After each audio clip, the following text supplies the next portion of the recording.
Namun sobat, suatu saat pertengkaran di antara keduanya tidak lagi berujung pada perdamaian. Ironisnya, justru berujung pada kejadian tragis yang membuat salah satu dari mereka justru harus kehilangan nyawa. Halo Sobat Pena, apa kabar hari ini? Assalamualaikum warahmatullahi wabarakatuh. Hari ini kita akan kembali membahas kejadian-kejadian mengerikan, kisah nyata yang terjadi di muka bumi ini. Sudah semestinya kakak adik saling menyayangi, namun sayangnya di tahun 2025 yang mana dengan mirisnya ada sebuah kejadian yang berujung pada tragedi mengerikan saat seorang kakak dengan tega menghabisi nyawa adik kandungnya sendiri lantaran dia sakit hati, diejek sebagai pengangguran dan dianggap sebagai beban keluarga. Bagaimana cerita selengkapnya tentang kasus yang satu ini?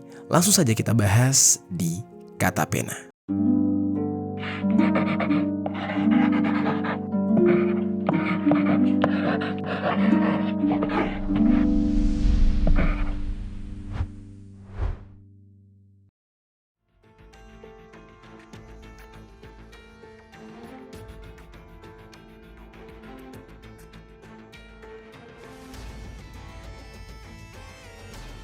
Sebelum kita mulai ke ceritanya, jangan lupa untuk subscribe channel ini dan bagikan video ini ke teman-teman kalian.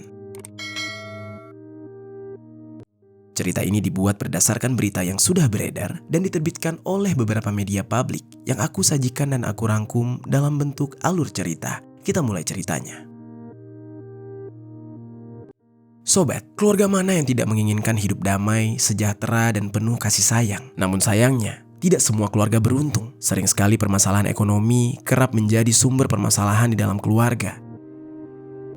Di Lampung Tengah, tepatnya di Kampung Tanjung Rejo, Kecamatan Pubian di wilayah yang dikenal dengan suasana pedesaan yang asri, ada sebuah keluarga yang hidup di dalam kesederhanaan. Mereka jauh dari kata harmonis. Keluarga mereka justru kerap diliputi pertengkaran yang hampir selalu dipicu oleh persoalan ekonomi. Tidak banyak yang diungkap di media mengenai identitas sang kepala keluarga maupun ibu di rumah tangga tersebut.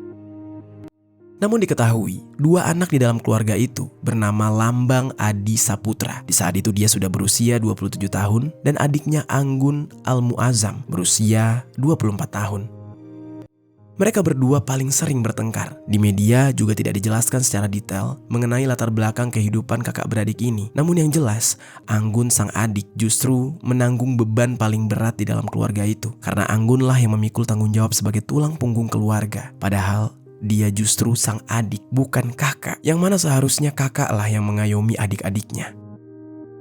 Sehari-harinya, Anggun bekerja mengelola kolam pancing ikan keluarga mereka, juga membantu menjual padi demi mencukupi kebutuhan hidup mereka sekeluarga, termasuk sang kakak. Sebenarnya, Anggun tidak keberatan harus bekerja. Dia tahu bahwa hidup menuntut usaha, namun menanggung seluruh beban keluarga, apalagi seorang diri, tentu bukanlah perkara mudah. Dan yang paling membuatnya jengkel adalah sikap sang kakak yang tampaknya terlalu nyaman hidup sebagai pengangguran. Bukan karena tidak kunjung mendapatkan pekerjaan, namun memang dia yang sering dipanggil dengan nama Lambang, seolah enggan untuk bekerja. Lambang sangat menikmati hidup bebas sebagai seorang pengangguran, meski dia tahu kondisi ekonomi keluarga mereka tidak baik-baik saja. Hal itulah yang membuat Anggun benar-benar kesal kepada kakaknya. Karena bagi Anggun, alangkah lebih baiknya sang kakak ikut bekerja. Mereka sama-sama mengemban tanggung jawab untuk memenuhi kebutuhan ekonomi keluarga. Namun malah yang ada, Lambang justru seolah mengandalkan Anggun yang bekerja untuk turut juga memenuhi kebutuhan hidupnya. Padahal dia adalah seorang laki-laki, sehat dan mampu bekerja. Seiring berjalannya waktu, rasa hormat Anggun kepada Lambang perlahan mulai luntur. Yang tersisa hanya kejengkelan. Dan kini bagi Anggun, Lambang bukan lagi sosok kakak yang patut dihormati, melainkan hanya beban keluarga yang sangat menyusahkan keluarganya dan turut juga menyusahkan hidupnya. Hari-hari kakak adik itu pun sering bertengkar. Emosi keduanya seolah saling menyerang dan tidak mau kalah, yang kemudian pada akhirnya berhasil dihentikan oleh kedua orang tua mereka. Meski tidak pernah ada kedamaian yang sebenarnya, mereka hanya redam sementara. Keduanya hanya sama-sama menahan emosi agar kedua orang tua mereka tidak khawatir atau sekedar tidak malu dengan tetangga karena pertengkaran mereka yang sering sekali turut mengundang perhatian. Namun sobat, suatu saat pertengkaran di antara keduanya tidak lagi berujung pada perdamaian. Ironisnya, justru berujung pada kejadian tragis yang membuat salah satu dari mereka justru harus kehilangan nyawa. Semuanya bermula pada hari Minggu tanggal 30 Maret tahun 2025. Di tengah suasana bulan Ramadan yang penuh dengan kedamaian, apalagi menjelang Idul Fitri, kakak beradik tersebut malah kembali terlibat pertengkaran. Di saat itu, Anggun sedang menyebar ikan di kolam pemancingan milik keluarga mereka, yang mana niatnya penghasilan dari kolam pemancingan akan mereka gunakan untuk Lebaran Idul Fitri. Dan untuk mendapatkan penghasilan lebih, Anggun setelah itu pergi sebentar untuk menjual padi. Dan setelah beberapa saat, Anggun pun kembali ke kolam pemancingan. Di kolam pemancingan, Anggun langsung terbakar emosinya di saat dia melihat Lambang, kakaknya, tengah memancing ikan di kolam milik keluarganya. Di saat itu, dia tidak sendiri. Lambang justru bersama teman-temannya sedang asyik memancing ikan, yang mana itu merupakan kolam yang dirawat oleh Anggun sendiri. Anggun yang melihat pemandangan kakaknya sedang asik-asikan memancing bersama teman-temannya, dia pun jadi geram. Bagaimana tidak? Sebab kolam ikan tersebut sebelumnya sudah sengaja diisi ikan oleh Anggun untuk mendapatkan penghasilan lebih untuk disewakan kepada orang lain. Malah kakaknya dengan seenaknya memancing ikan-ikan tersebut. Anggun yang tersulut emosi lalu menegur Lambang. Tidak peduli Lambang sedang bersama teman-temannya, Anggun yang sudah terlanjur dikuasai amarah langsung meluapkan seluruh emosinya kepada Lambang dan menyebutnya selalu menyusahkan keluarga karena tidak mau bekerja. Lambang yang mendengar perkataan Anggun yang sangat menyakiti hatinya, dia tidak terima. Lambang tidak mau kalah juga. Dia berusaha untuk meminta dimengertikan soal kondisinya. Emosi yang saling bersahutan tersebut pada akhirnya membuat banyak orang menyaksikan pertengkaran kakak beradik ini. Beberapa orang yang menyaksikan pertengkaran mereka pun berusaha melerai dan menenangkan mereka. Keduanya yang dilerai kemudian menjadi tenang dan berhenti saling meluapkan emosi.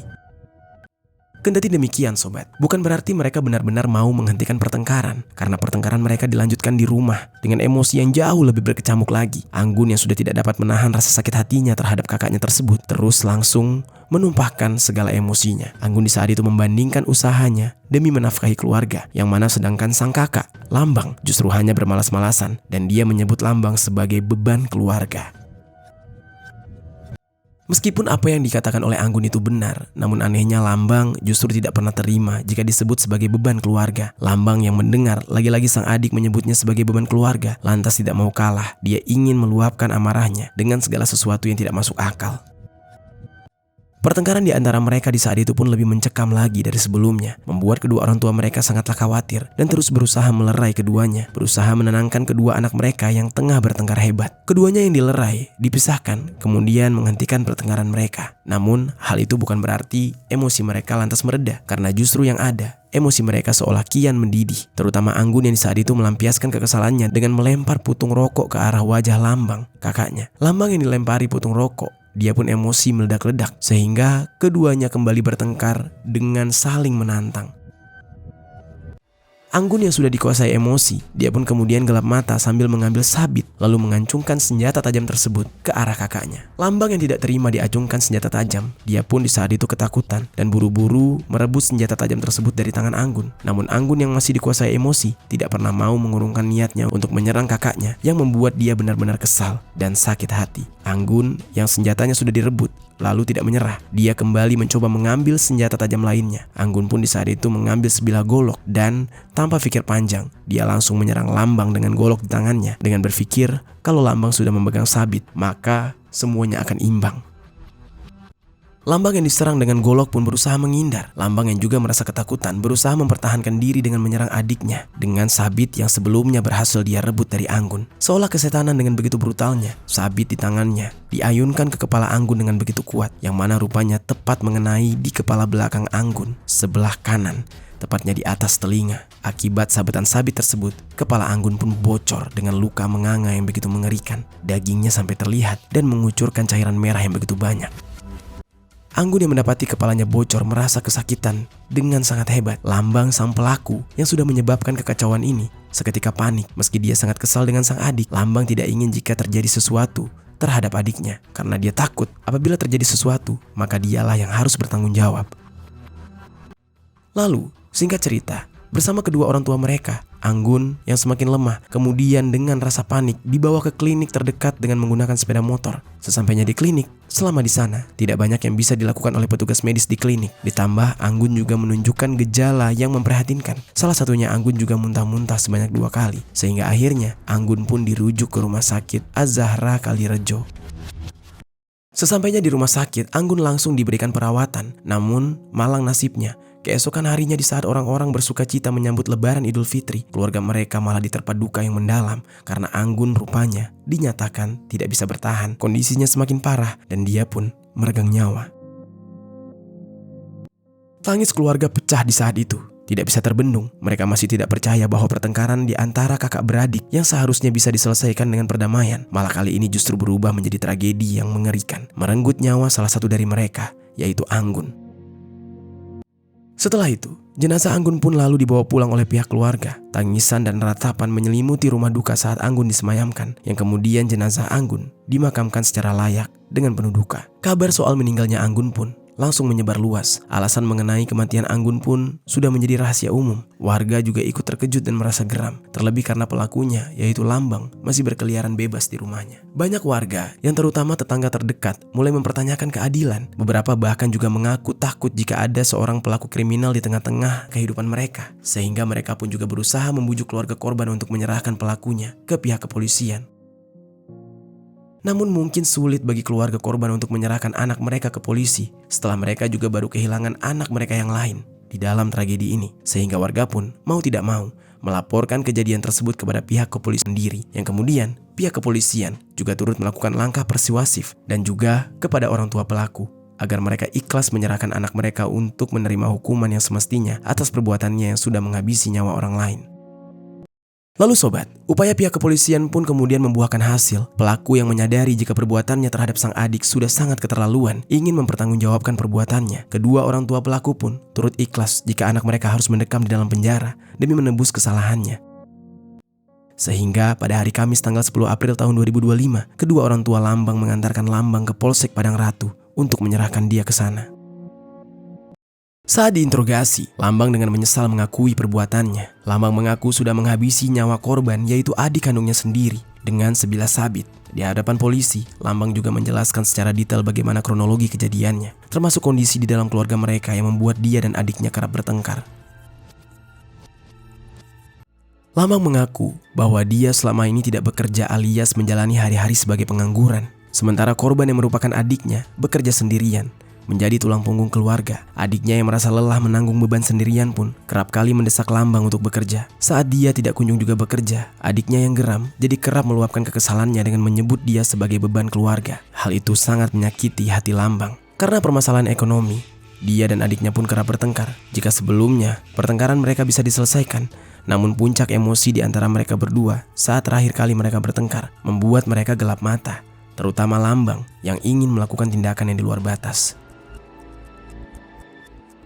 Mulanya, dari adiknya yang terlebih dahulu yang terlanjur sudah dikuasai emosi, menodongkan sabit ke arahnya. Meski sabitnya sudah berhasil direbut, adiknya malah mengambil senjata tajam lainnya yang langsung hendak menyerang Lambang. Sehingga Lambang di saat itu melakukan perlawanan yang mana ternyata berujung pada tewasnya sang adik.